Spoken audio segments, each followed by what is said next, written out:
Papa Francisco recentemente se referiu aos jovens que preferem a missa tradicional em latim como psicologicamente desequilibrados. Essa declaração vai além de uma simples reflexão espiritual. Ela revela um julgamento severo, talvez até um ato de desespero. Hoje, vamos analisar esse ataque, seu contexto e o que realmente está em jogo na luta para preservar a tradição. A missa tradicional em latim não é um mero ritual. É um tesouro espiritual que, por séculos, conectou os fiéis a uma fé inabalável. Ela está no cerne das palavras de Cristo na última ceia. Fazei isto em memória de mim. Lucas 22:19. Então, por que o Papa Francisco se sente tão incomodado com essa tradição? A Eucaristia foi instituída pelo próprio Cristo. São Paulo nos adverte em 1 Coríntios 11:29. Porque quem come e bebe sem discernir o corpo do Senhor, come e bebe juízo para si. A missa tradicional em latim reflete essa solenidade e conduz os fiéis ao centro do sacrifício de Cristo.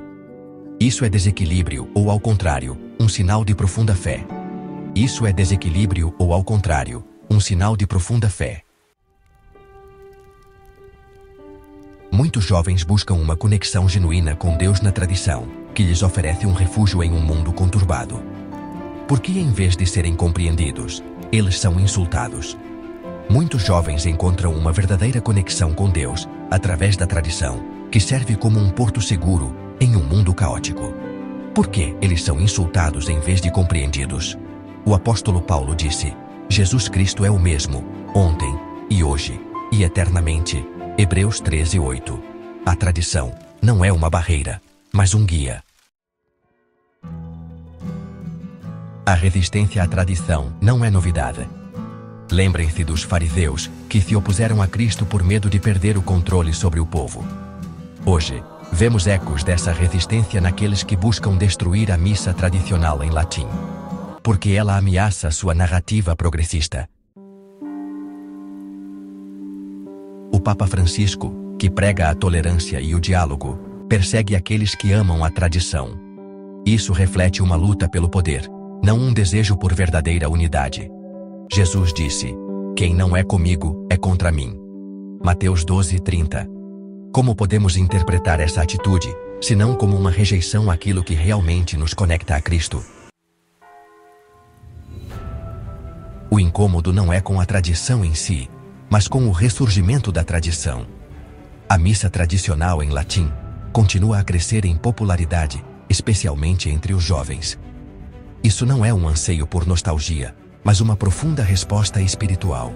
O apóstolo Pedro nos lembra em Atos 5:39: se este conselho ou esta obra é de homens, se desfará, mas, se é de Deus, não podereis destruí-la, para que não sejais achados lutando contra Deus. Quem está realmente demonstrando desequilíbrio? Seriam estes jovens que buscam a Cristo com reverência e alegria? Ou seriam estes sacerdotes modernistas que só querem agradar ao mundo? Juntamente com o Vaticano, que tenta impor mudanças em direção ao chamado modernismo, que muitos, mesmo jovens, não aceitam ou desejam. É algo que muitos, incluindo os jovens, não aceitam ou desejam, pensando que representa e promove exclusivamente pessoas mais velhas, presas ao passado. O próprio Jesus advertiu: não julgueis para que não sejais julgados. Mateus 7:1.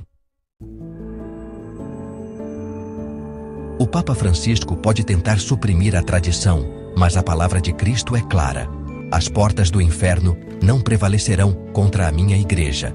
Mateus 16:18. Essa luta não é contra jovens desequilibrados, mas contra uma riqueza espiritual que, em última análise, sempre triunfará. Se você ama a tradição, não desista. Ore pela igreja, pelo Papa e pelos pastores. No final, a verdade sempre prevalece, porque Cristo reina para sempre. E muitos de nós sabemos onde reside o verdadeiro desequilíbrio. Naqueles que perderam a fé, aqueles que, como Nossa Senhora disse em Garabandal nos anos 1960, quando ninguém sabia dos escândalos de abuso sexual infantil da geração moderna de sacerdotes, enlouqueceram por causa de seus pecados e obsessões sexuais. E o que temos hoje? O cálice já se encheu e agora está transbordando. Muitos cardeais, bispos e padres estão no caminho da perdição, levando muitas outras almas com eles. Garabandal, 18 de outubro de 1961. Aqui é o Campanário da Vendéia. Se você gostou do vídeo, curta e compartilhe. Adeus, queridos guerreiros de Deus. Que Deus os abençoe.